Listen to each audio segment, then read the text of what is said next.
I don't know just why there's all this enthusiasm, but thank you very much. We have an interesting subject today, one which combines several different approaches to philosophy. We know the mandala in Indian symbolism is a cosmic diagram. It is a symbol of existence in its various departments. The two principal diagrams are the celestial and the terrestrial. The celestial being the world of causes, and the terrestrial the world of effects. It is assumed that by the study of these symbols, which were first brought to Asia sometime beginning of the Christian era, that the study of the esoteric sciences could be advanced rapidly, and the human being could be gradually transformed into a higher and more perfect being. Actually, the mandala is a symbol, and symbolism was the most ancient of all languages, for it is the only way that antiquity found of describing invisibles. If you could not relate something to a form, and it remained as an idea, and you wished to communicate it, it was very often necessary to develop a special means of transmission, especially if the subject was sacred and there was no way in which it could be simplified. These internal symbolisms were gradually built into formal diagrams. I remember once when I was in the city of Baroda in India, there was a museum there that was devoted largely to the paintings of Tagore. But among all the pictures, there was a kind of panoramic vertical scroll, probably 8 or 10 feet in length, 2 feet in width, covered with tiny figures.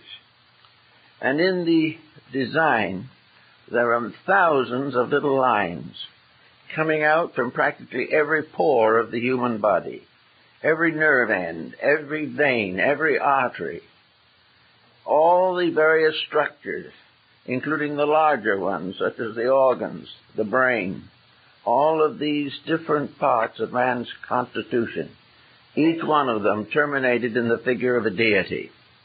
There was a god for each nerve, and they had identified them.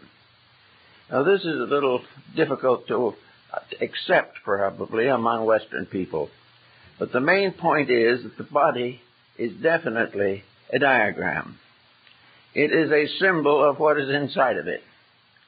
The physical attributes bear witness to spiritual potentials. The search, therefore, for the meaning of self very often requires a study of this diagram, which we may call the personality, that part of ourselves which bears witness to the vast, invisible potential behind it. This personal diagram, therefore, is made up of several different levels and layers of symbolism. In the first place, it comes into conflict with a number of Western scientific points of view, one of which, of course, is the law of heredity. The law of heredity would not be accepted to those who study the mandalas. The reason being that the law of heredity would assume that the individual is merely the consequence of his forebears, and this is entirely contrary to nearly all of the esoteric philosophies. That the individual should be only the continuance of a bloodline, that his own personal actions should be dominated by the careers of his forebears, that all the different attitudes and abilities and delinquencies inherent in him are of some other origin than his own, is a little dangerous to the development of personal integration. It is not needed or appropriate or honorable that we should be merely the continuation of a series of previous persons or generations, more or less delinquent. We are rather than be unaware that taking a modern family, where there are several children, we will find that heredity does not work very well trying to understand these children. They may be born from the same parents, brought up in the same community, live in the same house, and attend the same schools, but they are not the same. Heredity does not affect them all in the same manner. One of these children is an outright extrovert, determined to live its own life in its own way. Another is inclined to a serious neurosis, which may continue throughout the entire period of their lives.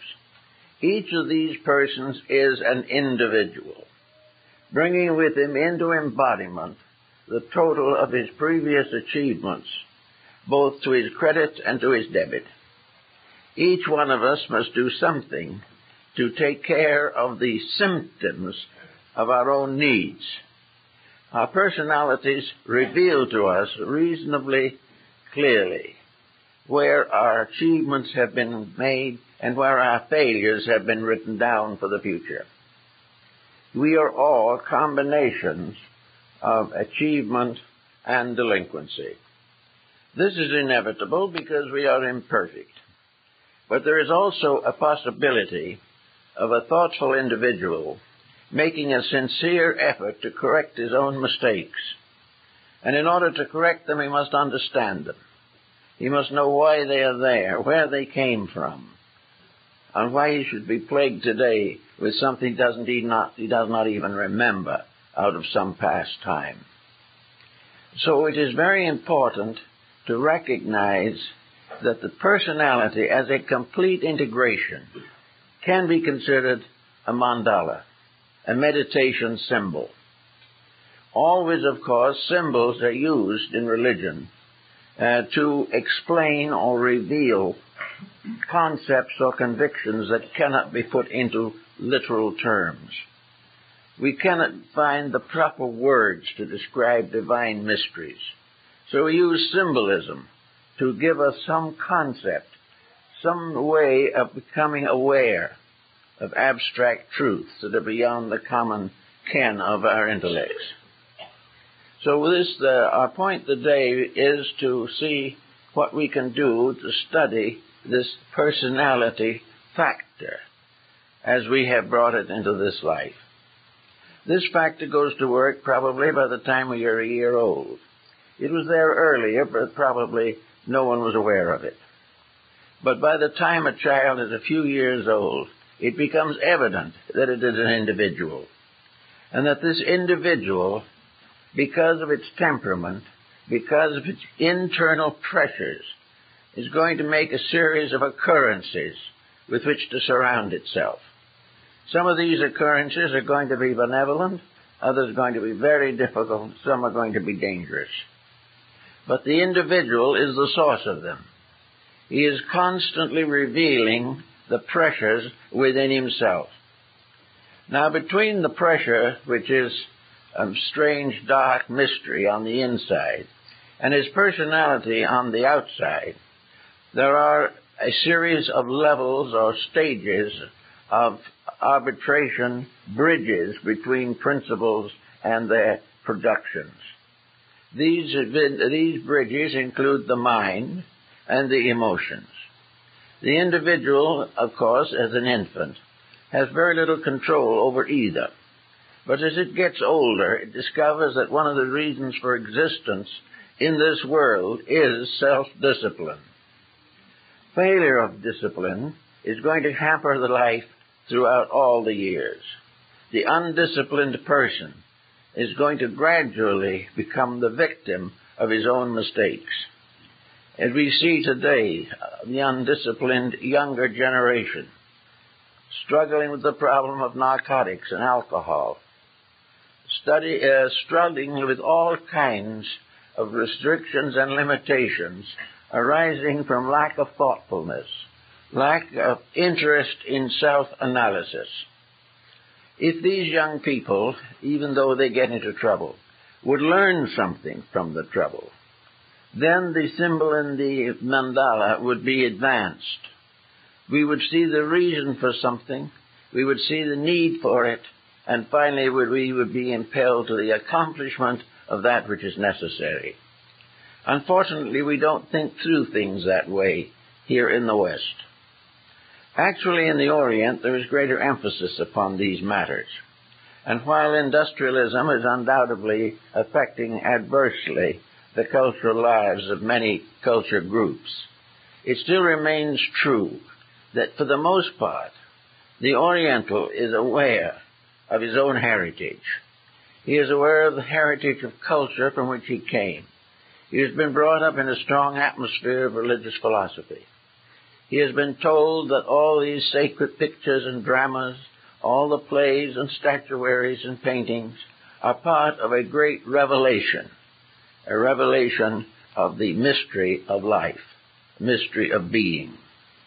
Now we may say that if this is true, why are all these revelations so definitely different? Why should the Chinese approach it one way and the Hindus another? The answer is very obvious. They are both approaching it in the same way, but with different terminology. The symbolism in its obvious physical form is different. The symbolism in its principles is the same. All of these great systems of ethics have one solid foundation. There can be but one right, even as there can be only one light of one sun shining upon the world. So that all these different groups are being impelled towards the investigation of themselves. They are being impelled to think more clearly about the temperament, the personality, the integration that is within them. John Caspar Lavater, the great physiognomist of the 19th century, late 18th also, wrote a very comprehensive work on the ability or possibility of determining the nature of every individual by his appearance. Something about each person tells a story of himself. But of course he's inside of himself, therefore he cannot look at it from the outside. He doesn't see what others see. But Lavater pointed out that one skillful observer can determine the life patterns of almost everyone with whom he comes in contact. This idea so fascinated Goethe that he spent a number of years studying with Lavater to discover the internal potential of the individual by watching him. The Hindus have what is called a science or art of gesture. They make a science out of observing how people use their hands. Now the hands then, as in the case of the Shingon Buddhism, are mandalas. And in the sacred books of the Shingon, the two hands are depicted as symbols of the celestial and terrestrial worlds. Lines, dots, figures, and marks upon them indicate the development and integration of the human being and also point the way to his responsibilities in this life. But in any event, we will say that the hands are watched with great care. I have a little book in the library written by some Indian seer long ago, in which he said that when a physician is watching a patient, the patient comes in and sits down. This physician sits and looks at him. After a few minutes, of course, unless the physician says something, the patient is apt to become fidgety. You want to know why he isn't getting any attention. And in the course of the fidgets, he makes a series of motions. He moves his hands, he scratches his ear, he knocks his fingers together, he moves his arm, he shifts from one side to another. And by the time he has made about 8 or 10 of these motions, the physician has a complete diagnosis of his ailment. Nothing else. We are the embodiment of our ailments. We bear witness to them every moment and do not know it. And all of these different conditions that arise in us gradually affect our daily living. Little by little, we realize that other people who are not skilled in these matters have still a psychic awareness of them. Some people get hunches about other people. They're quite sure that an extrasensory perception is at work. This is not necessarily the case, however. The observer has within itself or himself the power to estimate the things seen. There is a very good story in that point about a famous bank teller who was very successful in preventing miscarriages of economic justice. A person would come to cash a check, and the teller would look at him and know instantly that the man was not honest, that the check was not right. And he would go to check it on the records and the signatures and so forth, and he was always correct. And he was asked how it was that he was able to see a crook by just looking at him through the bars of a teller's cage. He said, it's very simple. The moment he comes near, I see certain symptoms, one of the most common being perspiration. I see a dampness on his features, which tells me he is afraid. So all these little details put together make a very good art or science of interpretation. But while other people are around telling us what they think we are, the problem of what the individual thinks about himself is the one that most concerns us. To know how we can estimate our own place in this great game of life in which we are all involved. We can begin perhaps by looking at a sort of diary if we want to. We can think back in our lives to the things that have happened to us. We can know a little bit about our own reaction to all the different occurrences through which we pass. And then we come to a Mandala integrity, namely, that every reaction is a revelation. Our instantaneous, uneducated or unconditioned reaction to a circumstance tells what we are. Why we have done this, we do not know. Why we did not react in some other way, we do not know. But the way we did it is a statement of what we are. So we can look back over a series of years and see how we reacted to the circumstances with which we are surrounded. What was our attitude when in school? Did we enjoy study? Did we have a pleasant association with our teachers? Did we develop a group of young friends of our own years, some of whom remained friends over a lifetime? What was our reaction to study? And most of all, what subject most interested us? Were we good in spelling but poor in arithmetic? Were we very interested in reading but never did develop an attractive handwriting? We probably covered the latter by the idea that we probably would never use it anyway because we would type all our lives. But anyway, what were our reactions? If we were reading books, what kind of books did we like? Did we like heavy reading or very light reading? Did we read to be entertained or instructed? Did we like adventure? Were we interested in sports? Were we concerned with romantic fiction? Today, what makes us turn televisions on and off? All of these things are constantly telling something about ourselves. And they tell us something else, that we have an almost incurable determination to cater to ourselves. Whatever we want becomes important, real, and proper.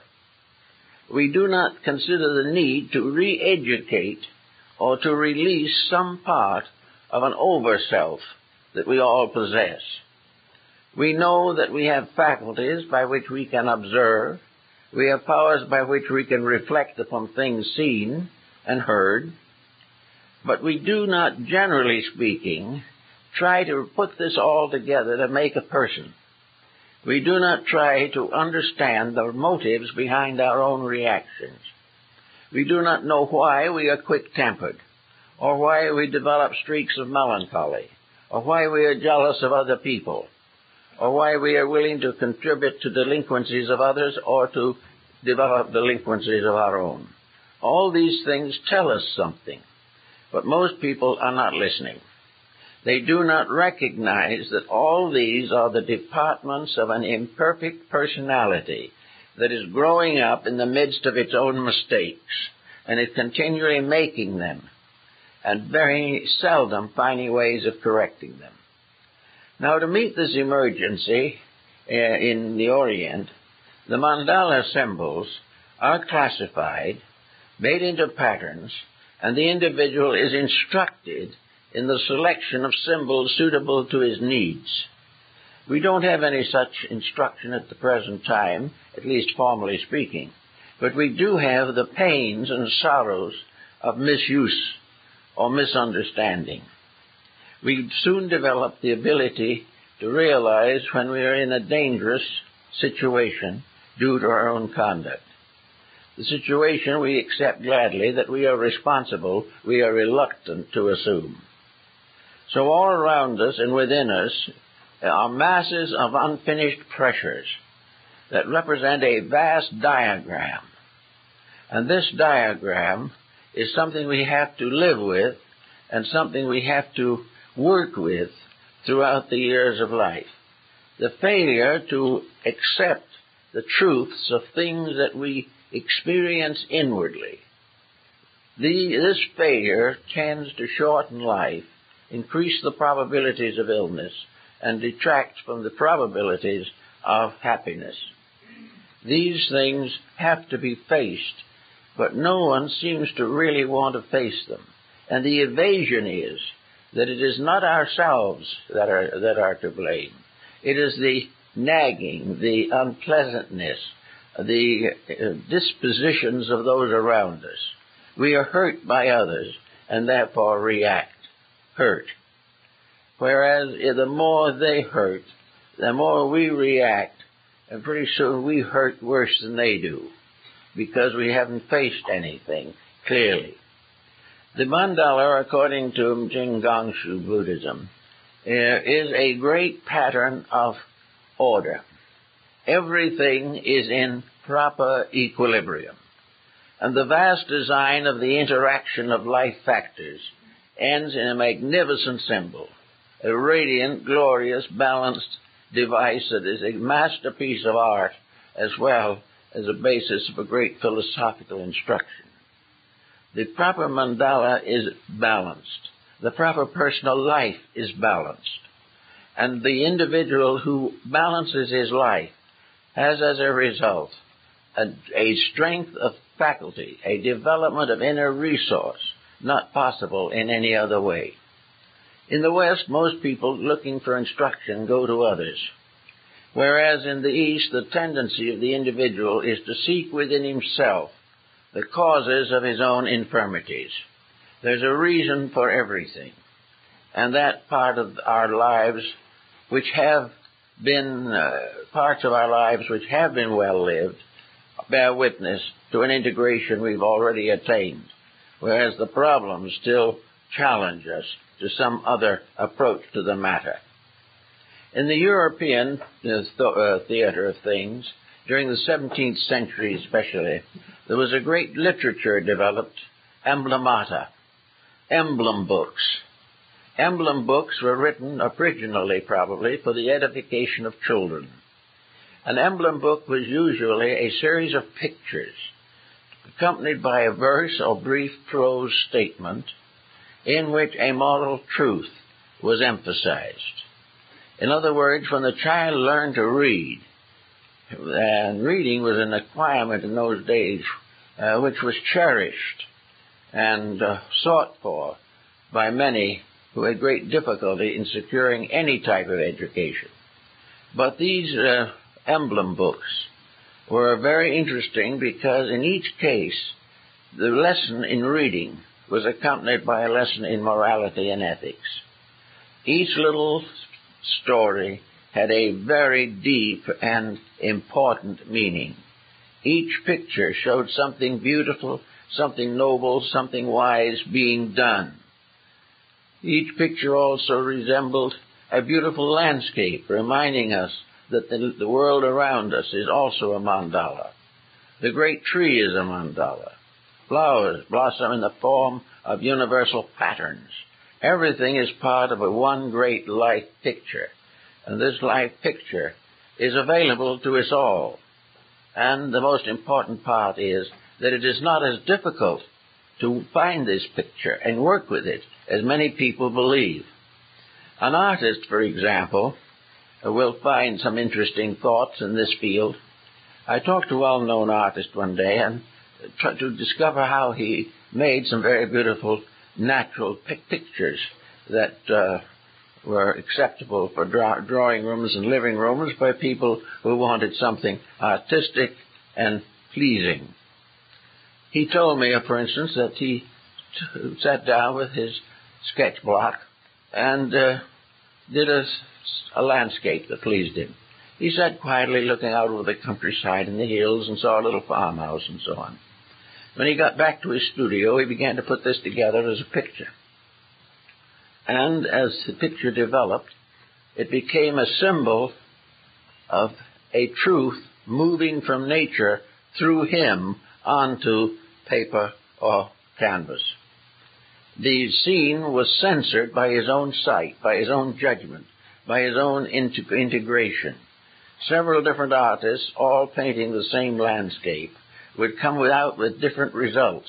And if you questioned them intently to find out why, each one could prove conclusively that he painted what he saw, interpreting it by what he believed. And all of them would be different. This is true also in life. From the basic foundations of our own integrities, we interpret life. We interpret the things that happen to us.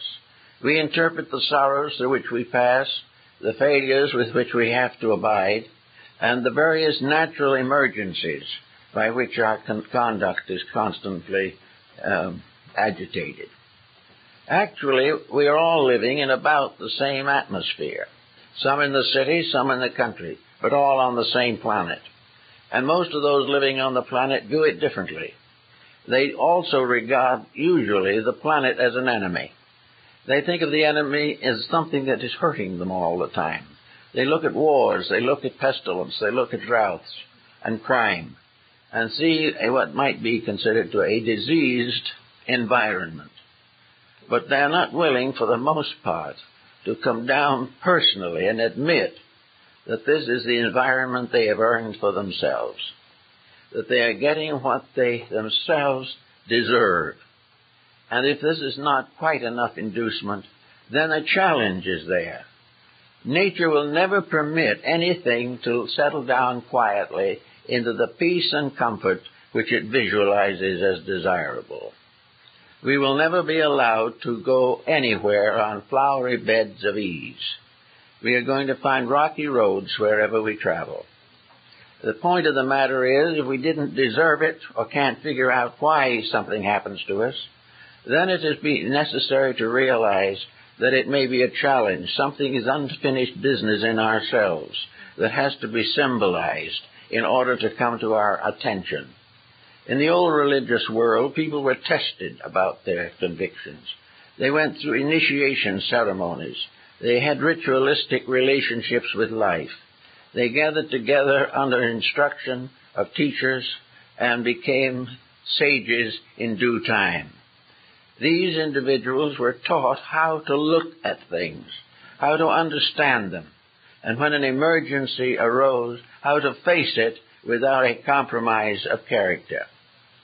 When we get enough temptation, we give in, and it doesn't usually take such an awful lot of temptation to achieve this end. Actually, we do not realize that everything that comes that needs solution should be solved, not avoided or evaded. We should take the lesson, head into it, and do something about it. And in doing something about it, we have to use a whole group of faculties within ourselves. It's very easy enough to do something about an unpleasant situation if we are willing to hurt people. If we are willing to do something unpleasant ourselves to avenge our feelings, then it's comparatively simple. But this is contrary to ethics, and in the end is self-destructive. To work the faculties of life so that in a crisis, all of the parts of the mind unite for a constructive, creative proper solution to a situation that may arise. We are not supposed to live simply to cater to our own personal feelings and sacrifice the good of others to our jealousies, envies, or unpleasant attitudes. We are supposed to find solutions fair to everyone, including ourselves. We are not supposed to leave ourselves out of the picture, but we must solve it in a way that we can be proud of ourselves and justly realize that we have done the right thing. So to find all these solutions, we have to look inside of the person to find the faculties. Fowler describes 43 faculties of the human brain, all of which had their ethical meanings. Among these faculties was veneration, also combativeness. One faculty made a good parent, another made a good public servant. Another group of faculties emphasized the arts, and another group the sciences. Now, a person coming into birth with one of these groups prominent or predominant would most likely drift into the field of that specialization. Up to a certain point, this is good, but nature is not very fond of specialization. Nature permits it because nature has time enough to permit the specialist to pass through a whole cycle of different specializations. But an individual who, having a certain group of faculties, allows himself to be tyrannized by them, finally ends disillusioned or disappointed, and if in public life, contributes usually to the misery of other persons. It is therefore necessary for every specialist to become grounded in a general pattern. In other words, in the mandalas, one of them, there are 9 divisions. Of these 9 divisions, each one can be made as a world pattern in itself. These 9 divisions are such that they are separated frequently and presented as separate pictures, each one of the 9 having a special meaning of its own. But altogether they form one major picture, and this major picture means that it constitutes the kind of balance or normalcy within a person which enables him to live well with a specialization and also to maintain a generalization. Where the specialist becomes too intense, he immediately begins to downgrade the achievements of other people. His own particular specialty becomes all important. There, everything in the world hangs on him and what he is doing. Gradually, this turns him into an arrogant egotist and also shuts off from him the inspirational faculties which he really needs to complete his own project. The undevout scientist is in a very bad spot, but he doesn't know it. But the thing he is searching for will elude him as long as he remains a materialist. Therefore, if he discovers this in himself, it is high time for him to think something about it, instead of trying to bluff his way through, doing it as he always has done it, and suffering as from what he considers to be the persecution of those around him. Now, in personal family life and relationships, the mandalas form families. The family is a symbol of universal integrity and universal equilibrium. The family represents the major basic elements of human society. A family is a unit. A family is not only a gathering of 3 persons to get along together. The family is a means by which this gathering becomes the physical source of the perpetuation of the race and the psychological source of the unfoldment and evolution of each of the members. Therefore, in the family, we have a great pattern, a great symbolism, represented by the 47th proposition of Euclid. This represents the most important unit in society. Confucius points this out very clearly. Here is a pattern which could be diagrammed and is diagrammed into many different departments, all of which arise from the one simple unit with which it all begins. Now, this unit itself is the objectification of something inside of each of us. For all 3 of us have the same basic triad that constitutes the family. We have the mind, we have the emotions, and we have the actions. The mind and the heart and the hand must work together. These three are the units of a balanced individual, just as surely as the parents and the child are the equilibrium of the family. Confucius pointed out that the family becomes, therefore, not only a representation of a personal equilibrium, it not only represents a series of moral growths, but also becomes a proper symbol of the universal government. In a family, if someone in it is a tyrant, the family is basically destroyed. The lack of joyous cooperation, the lack of the recognition of values, the lack of dignities, the lack of sincerities, and the constant development of individual selfishness, willing to sacrifice the unit for its own advancement. All of these are parts of a negative mandala. And in the Tibetan system, this type of mandala is shown with a monster in the center of it, the monster of selfishness, by means of which all good things are turned into evil. A mountain of misdeeds heaped up through self-centeredness. The self-centered avenger is that the individual always fails. He cannot be selfish and right. So the family, in which each member decides that it has to live its own life with no consideration for the others, is always a disgrace to humanity and society. On the other hand, it is quite possible for each member of the family to contribute to the improvement of the others, help them to achieve their ends. Therefore, in a good family, selfishness has to be sublimated. The selfish family will always be a failure. I have people coming to me all the time, bringing the stories of selfishness that has destroyed what might otherwise have been a very good and substantial life. So there's another pattern, a pattern of the individual who has placed into the center of his mandala a demoniacal force. Now, the Tibetans and the Hindus and some of the sects of Japan have these evil monsters, so-called. Fudo Mio is one of them. He is really a nasty-looking character. And this character carries in one hand a lasso, which looks very much as though it might be a hangman's rope, and in the other hand a flaming sword.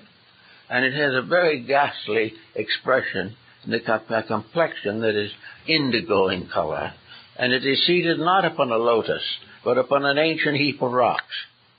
Now, I saw this particular figure in one of the temples, and noticed that the little lady, Japanese lady, was kneeling in prayer before it. And then, it kind of made me wonder why she would want to worship a thing like that. And a friend of mine who was with me, who spoke Japanese, asked her how it happened that she was so worshipful toward this strange-looking figure. And this little sweet woman turned her face up and said, "He's beautiful." He said, "Beautiful?" Then the little gradually came out. "He is beautiful because he makes us good. We're not going to be able to be bad with him around." And it finally turned out that this figure was the comic aspect of the Supreme Being himself, the great deity of deities. When we go wrong, it becomes the symbol of the punisher. For the punishment is ourselves. We have done what is wrong, and nature, to save us, has to bring us back into line, so that which appears to be an evil spirit is really a just form of law, universal law, simply declining to permit us to succeed when we do not deserve to succeed. and to remember always that when we do it right, we see the benevolent aspect of the same power. The so-called malevolent aspects of power in the Mandala symbolism are really disobedience, the individual causing his own difficulty. But very few people like to admit it. Now, there are cases where a person has to admit it, because the delinquency is so flagrant that there's no possible way of concealing it. But there are many, many ways in which we can be delinquent and self-righteous at the same time. We can sigh pitifully and blame it all on someone else. We can point out clearly that if these other persons had been different, our lives wouldn't have been ruined. The Oriental philosophers takes a very firm stand on this. He said, no one can ruin a life but the individual himself. He has to do it by failure to understand himself, to read the secrets of his own nature.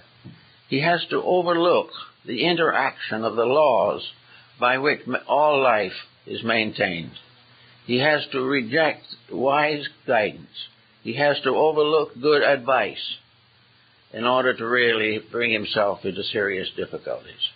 It is beginning to become more obvious today that the only answer to some of the most desperate situations that the world faces is the individual solving his own problem, finding ways to come to the truth of things which he has nourished in falsehoods for many, many ages.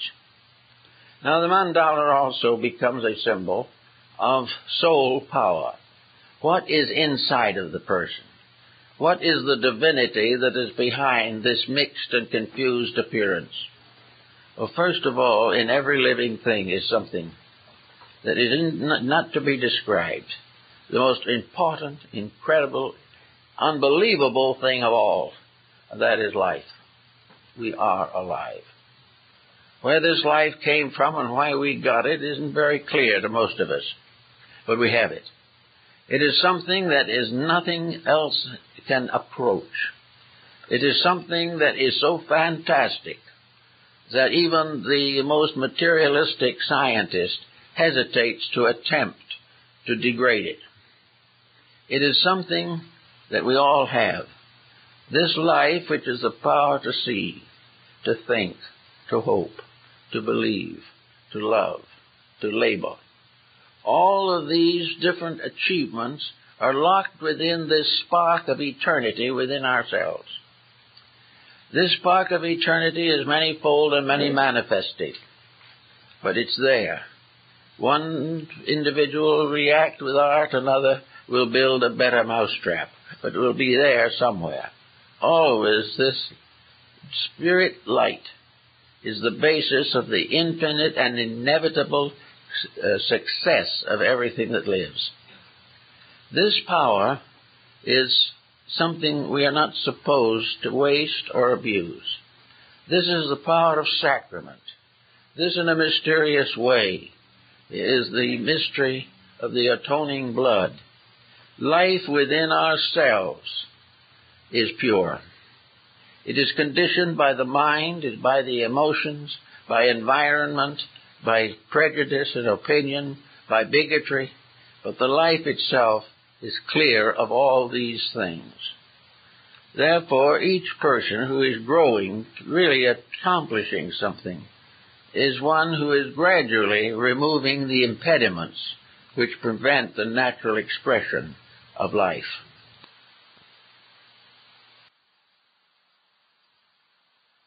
To lead until all things that it leads return to the divine substance from which they came.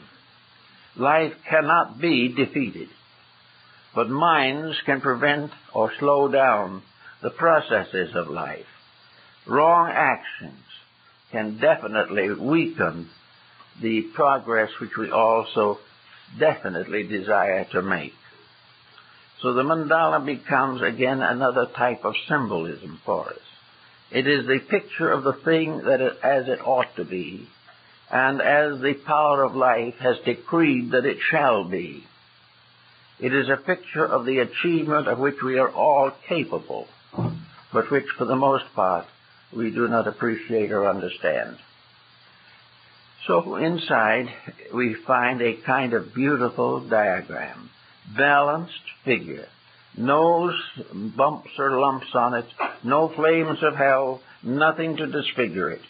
A magnificent unfolding of a vast flower like the bud of the lotus.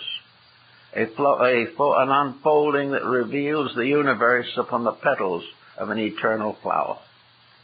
It is like Dante's famous vision in the Divine Comedy, in which he beholds all the hierarchies of angels standing together singing upon the petals of the divine rose.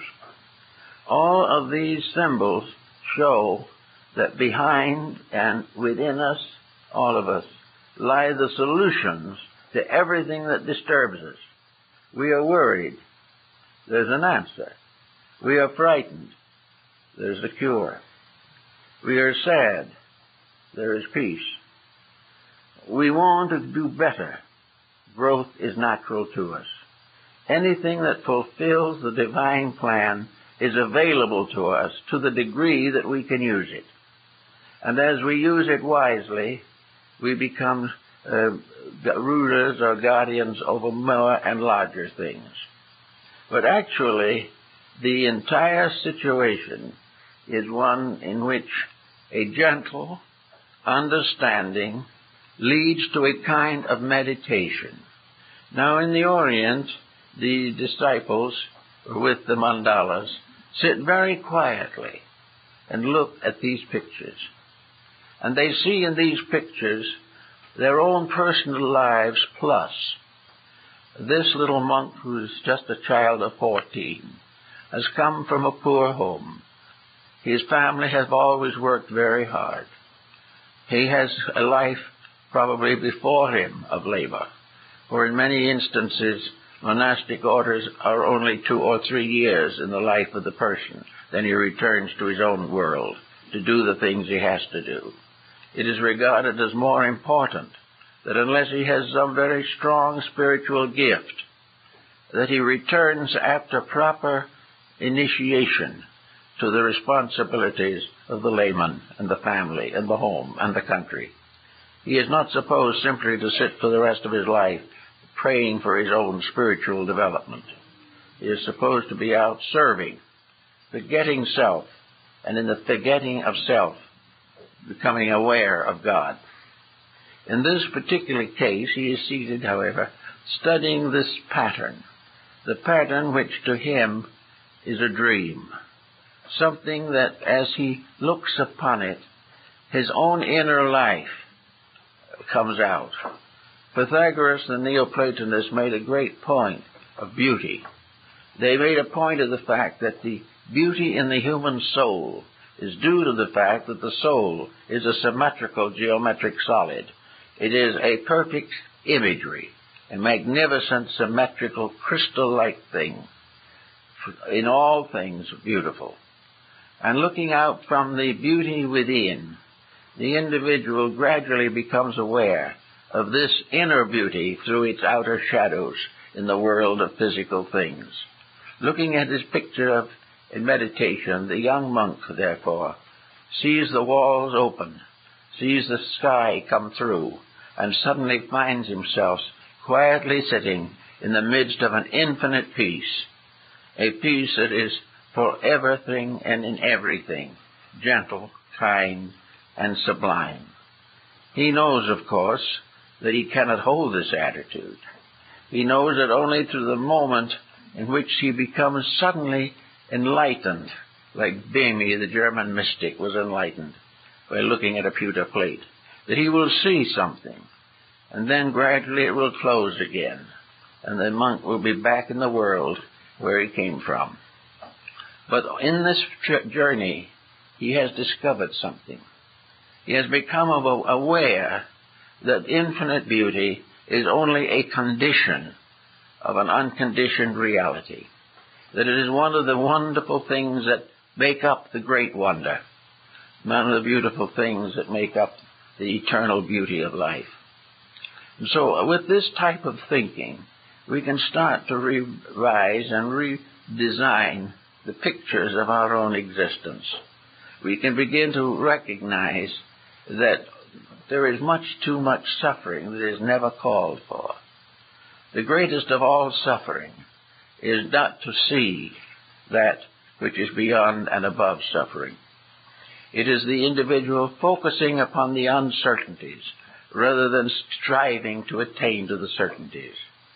Plotinus, the great Neoplatonist philosopher, said that only on 2 or 3 occasions during his life, for an instant or two, did he behold the mystery of life. Did he actually see the infinite as a vast explosion of light, a tremendous infinite beauty, and this beauty extending from the begone to the beyond, this which had no boundaries, no limitations, but ineffable, stupendous reality. Only for a few instants did he become aware of this great mandala, the universe itself, as one luminous reality in which all things were fulfilled and perfected by infinite love. This discovery to him was only for an instant, but it became the basis of his life. Havelock Ellis had a somewhat less intense but mystical experience. It only happened once, but he was never the same again. And the moment the eyes within ourselves open even far enough to have a glimpse of the realities, the moment that happens, illusion begins to lose power. The delusions of material existence retire into what they actually are, experiences to be faced and passed, weaknesses to be strengthened, ignorance to be enlightenment, fears to be transformed into eternal hope. All these are pictures within us, and these pictures are the things that make it possible for us to dream the better dream. Now, in our daily thinking and working, we all have some textbooks, we all have some pictures that are important. Many of us have living pictures around us that become very wonderful and very meaningful. So with our studies and with our striving after righteousness, so to say, there should be this meditation on the mandala. There should be constantly in mind the perfect picture. We may not be able to attain it immediately, but we can improve it to a very large degree with a little thought and kindness. But everywhere the wonders are. Some people like to go out into the country and to sit under a tree. Others prefer to take long voyages on the ocean. Some want the country, some prefer the city. But everyone is looking for the fulfillment of some need within himself. And most of these needs, as in the case of Thoreau, gradually lead to the countryside, to the nature of things. And the final pattern comes up in the concept of the conflict between the artificial and the natural. In the world of men, most of our policies and patterns are artificial. They are things we have created in various ways as patches upon previous mistakes. We are constantly surrounded by a finite world of our own making, a world in which we are struggling to do something and we do not know how, a world in which the best and most ambitious achievements fall apart, a world that fails because it has not any foundation in love. It is founded in skills and in science and profit and in wealth, but not in that gentle, kindly love in which the individual comes close to the world of truth. There is a fable in China that Lao Tzu, the famous sage, the obscure sage, the Tao Te Ching was probably one of the most mysterious books ever written. This great mystic, who actually left Confucius in a state of internal confusion, Lao Tzu, was born as a servant in the estate of a wealthy man. He had no education in the ordinary sense of the word, but being a thoughtful person in his own right, this little child sat on the side of a hill and looked out over the mountains, over the 5 great peaks of eternity that bounded China. He sat there quietly, allowing life and nature to move in upon him.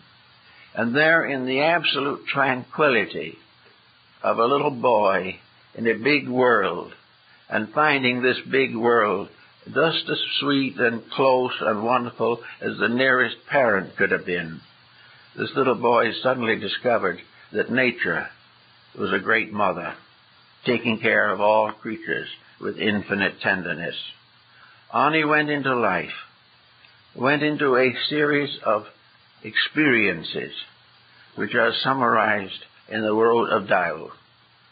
This experience was the cancellation, so to say, of all of the rationalizations by which we strive to explain away our own mistakes. Lao Tzu said the only way to explain away a mistake is to stop it, is not to do it anymore. All of the mind with its problems, its worries, its burdens, should be allowed to rest. And it rests best on the side of a hill. Thoreau found the same thing in the Pool of Walden. It's best to find peace in the source of peace, the great Mandala of nature.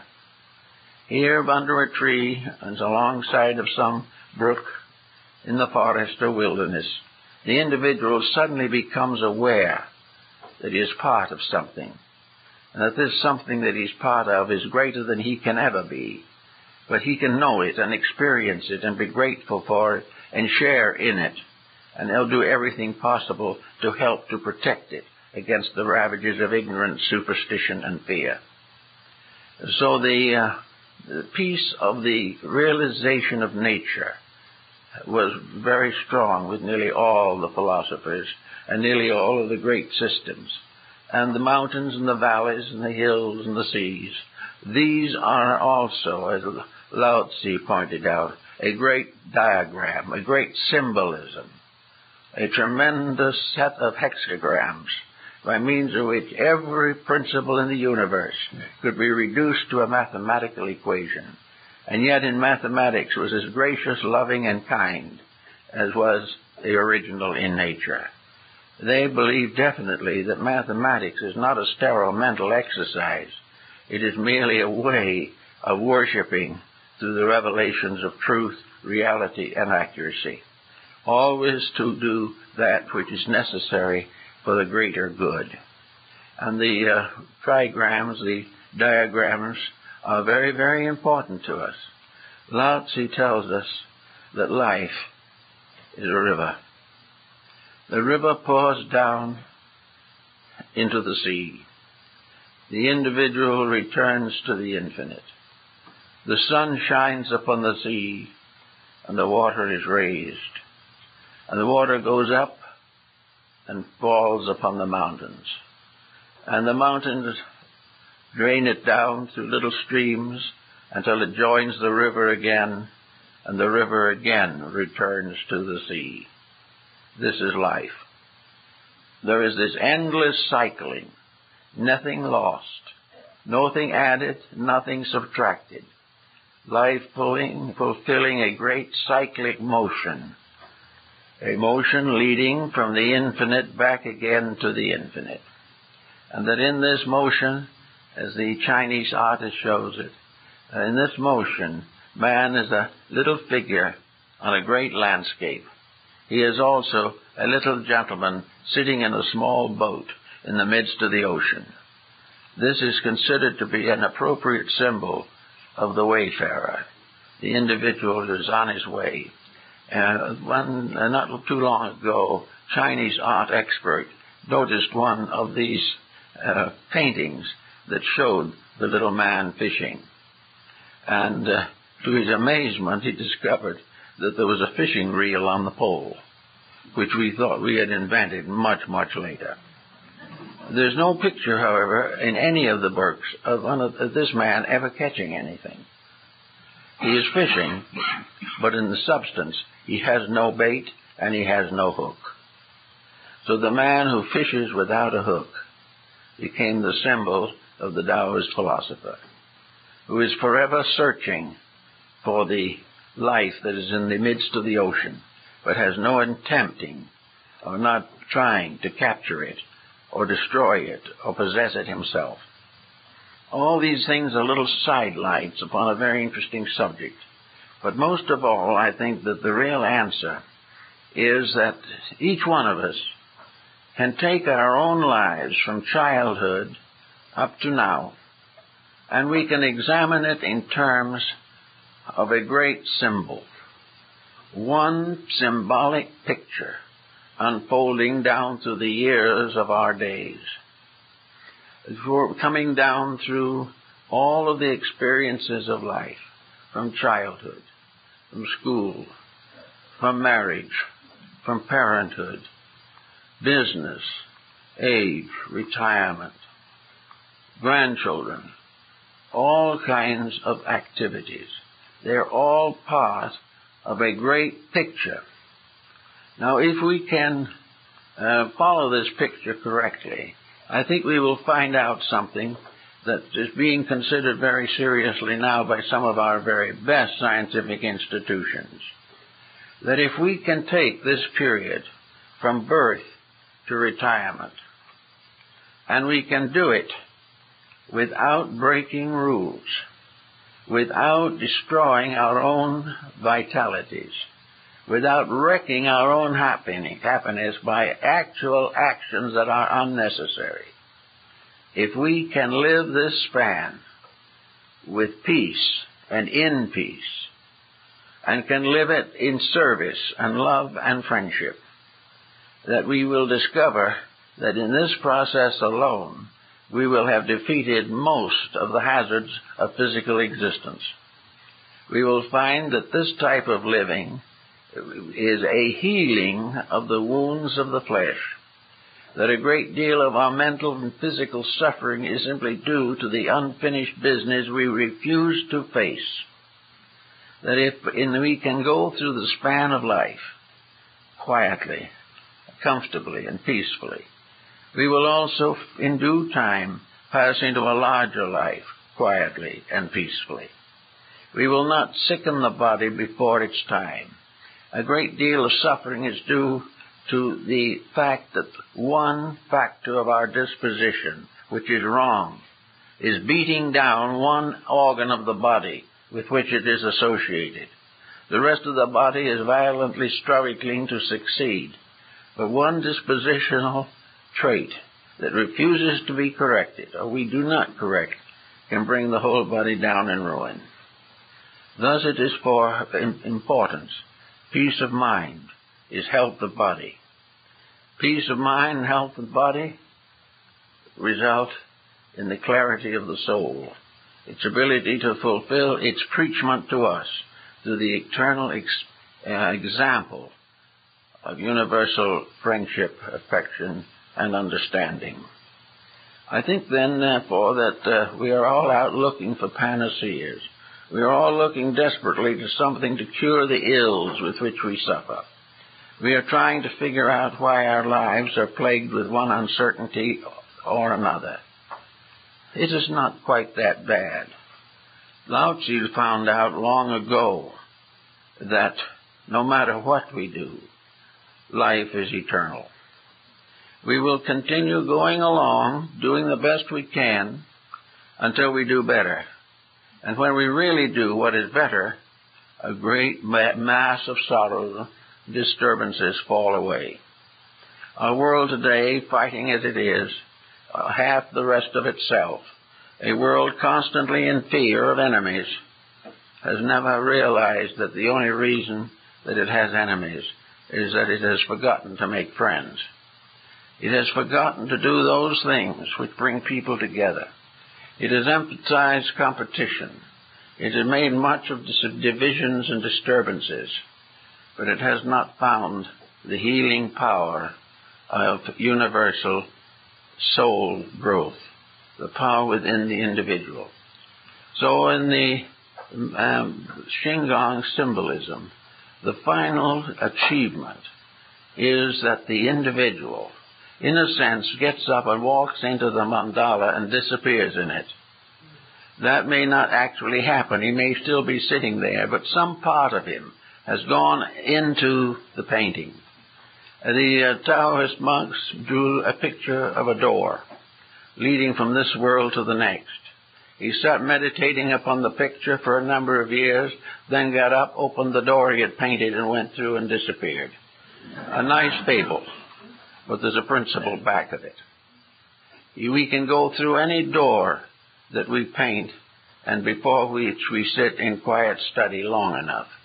But the door we're all trying to go through is the one that leads into a larger life, into a greater happiness, a greater security, a greater peace and understanding.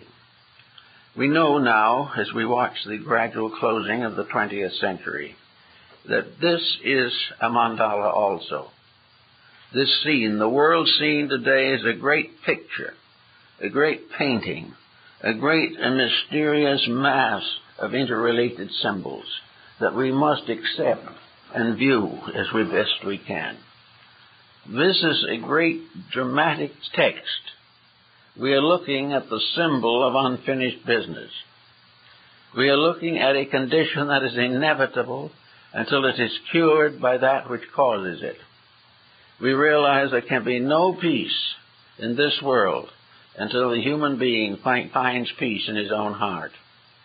There is no way of making a better world until we inwardly visualize the reorganization of divided parts and put them together into one sublime pattern.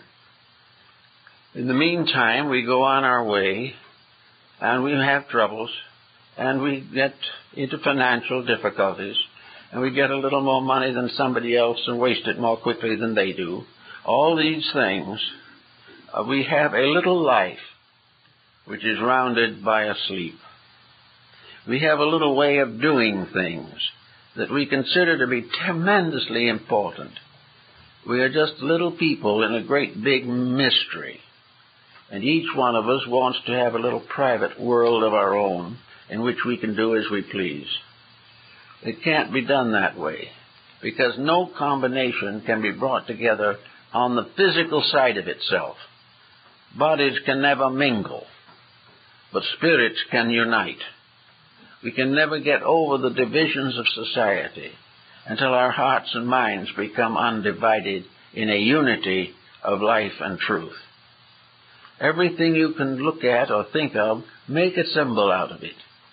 Make it as might have been in one of the symbol writers of the 17th century. Alciot's emblems is a good example. Here we have all kinds of moral pictures. Pictures with little verses and poems added to them, but most of all the picture. Quarrel was an English emblem writer who has a very delightful little book suitable to children, written back in the 17th century. One of his symbols shows a cage, a bird cage, and in the bird cage is the soul imprisoned. And outside of the bird cage is a lover trying to find a way to open the cage. And this is what it amounts to. This is the problem we have, that we have imprisoned the best and locked it in by refusing to permit ourselves to be turned from our selfishness by any intuition of something better. We want to go our own way, so we go and suffer. But if we go the way of the inner life, we will not go on suffering, but will be better. And we do not have to get this key to the inner life from any other source than the inward part of ourselves. We cannot simply read ourselves into salvation. We can learn things, and some of them will be very useful. But actually, the great decisions all have to be made within ourselves. And our particular ray of light, that which can make things right for us, must come from ourselves. It was given to us in the beginning. It has been with us through unnumbered embodiments, through all kinds of experiences. It has continued and will continue until we make use of it. In some of the Indian fables that we occasionally see, there is great emphasis upon observation. The individual, in order to learn, must note things that happen. The moment an unexpected or unusual occurrence comes along, It should be thought about. If it's good, it shouldn't be just accepted with a note of gratitude and people go right on the way they were. If it was an unpleasant experience, it should not be regarded as misfortune. It should be regarded as challenge, as need, something arising that we must think about. But all around us, every day, things happen. We don't like some of the things that happen. We are the victims of criminal action. We are victims of cupidity, selfishness, indifference. We are often betrayed in our deepest and most sacred emotions. And yet we have to go on. The answer is that each one of these things has to be remedied. All ills that come to us are sort of diseases. They are psychic ailments that sometimes are contagious, pass from generation to generation. In other cases, they are plagues that hit us all at once. But every one of these occurrences has to be redeemed, has to be regenerated. The mistake must be solved. The pain must be remedied. And the individual must rise quietly above disappointments that would otherwise change and embitter him. The false interpretation of experience leads to a very embittered life. The person goes on through the years more and more suffering, more and more hurt, more and more antisocial. Many people, in those years of life which are most important, when they must live quietly with themselves, have so built a psychological structure of embitteredness that they cannot even enjoy the peace of a pleasant and financially secure retirement. They are still suffering from the ills that have been done to them. They are still revengeful about things of their earlier life. This is a great mistake. If there's one thing that is immediately a reward for putting your life in order, it is the fact that you can live with yourself happily after you've retired from business. That you can actually be pleasantly interested in life. That while maybe the faculties get a little tired, and there are limitations upon what we can do, if we have the right inner life, we will always be cheerful. We will always be grateful for the good things that happen. We will continue to shed an atmosphere of joy around us wherever we go. But most of all, we can live with ourselves. And as we live more and more with ourselves, we will discover that a large part of sickness is dispositional. That we are in trouble most of the time simply because we do not have the grace to forgive our enemies or recognize our friends. So all along the way, the inner life can bring with it extension of years. It can bring with it a great fulfillment. It can allow us to depart from this little cycle of activity with a sincere realization that we have been of service to others, that we have helped to build a little bit better world, that we have fulfilled our dreams by making dreams that were worth fulfilling. The locked-in materialist has most difficulty of all. In the Indian system, Zavichi is the material world. It is the world of physical things. And in the Platonic dialogues, so-called Hades is the same thing. Plato said, we do not go to Hades when we die. We come to Hades when we are born. This is it. So we must realize that we are in a world in which a very large part of the population is paying debts and therefore is very anxious, more or less, to bring others into the same miseries that it has itself. We are in a world of shadows, as Plato pointed out. We are in the world of which we must live with the consequences of our own deeds and attitudes. This is the secret behind the concepts of heaven and hell. Heaven is to live with a redeemed self. Hell is to live with one that isn't doing so well. And there are a good many of them. But the whole problem is very definitely that the evolutionary cycle is one in which cause and effect work together. The individual who makes mistakes and doesn't try to correct them is in trouble right here and takes the unfinished business with him. It's been my responsibility on a number of occasions to be with people in the hour of transition. And it is very interesting to observe that in those hours, in those last minutes, a great many tangled situations untangle themselves. And the individual who is fighting all the way to continue as manager of the banks suddenly loses all interest in it. He's going where that doesn't mean anything anymore. He is going where he can't take his pocketbook, which is a very serious disaster. He is going where he can't continue to take care of his children. He suddenly realizes that he's been so busy doing other things that he has lost most of the joy of his own private life. He knows also that he is in pain, and that this pain is something that more or less is in harmony with the fact that he has never done anything to cause anything but pain. He has never done those things which would have brought peace to him in his early days and might well have extended his life. One man in his 40s, passing on, wished he could live it over, because he says if he could, he would be a much better person and would have better values and would not regard material success as worth one moment of compromise of personal integrity. So we don't sometimes go out of this world wiser than when we enter. This is fortunate. This is a desirable state of affairs, because as what we go out with may well be what we come back with. And the individual who has discovered more of the real values of existence, who has realized where the truths and where the great achievements are located, and begun to cast off those useless things and become aware of eternal truths.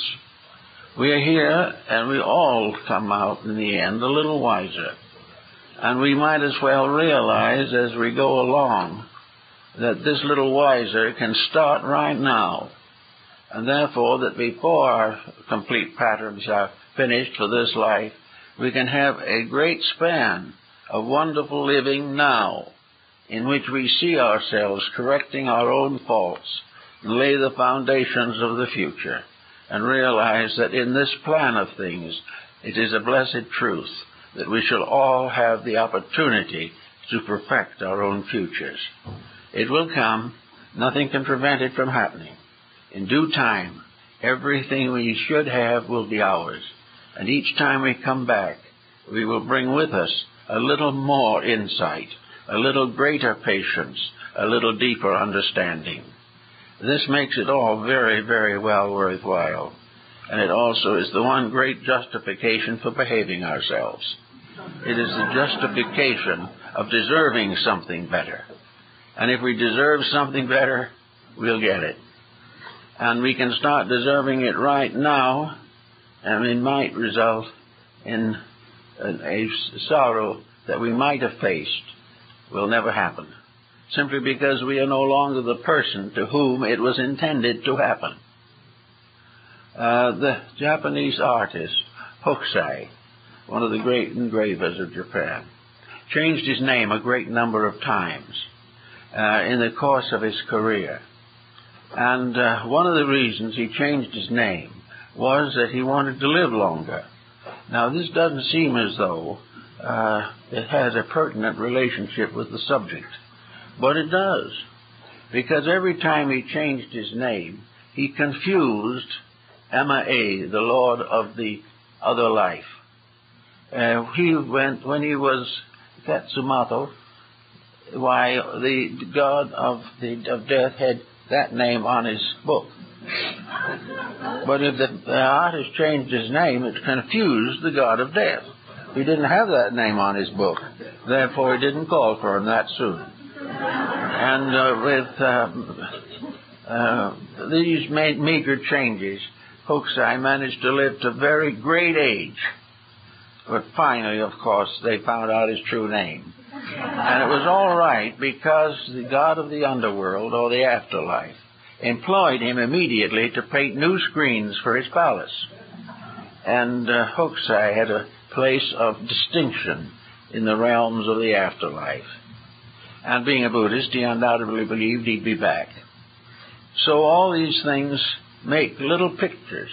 And if you put a whole group of nice, gentle, pleasant, kindly little pictures together, we all of a sudden have another life, a life that is better than one that is filled with the memory of odd things that were not pleasant.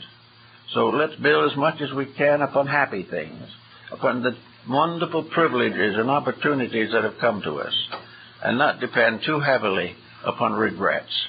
Let us cease forever believing that we are misjudged and mistreated. The only way we can really be true mistreated is when we mistreat ourselves. Others may try to do it, but if we are right, they can't do a thing about it. It's only when we agree with them that we are being mistreated that the trouble starts. Each person can solve it for himself. And all these pictures have something to do with this idea. A wonderful pattern, a wonderful picture, and finally our own lives.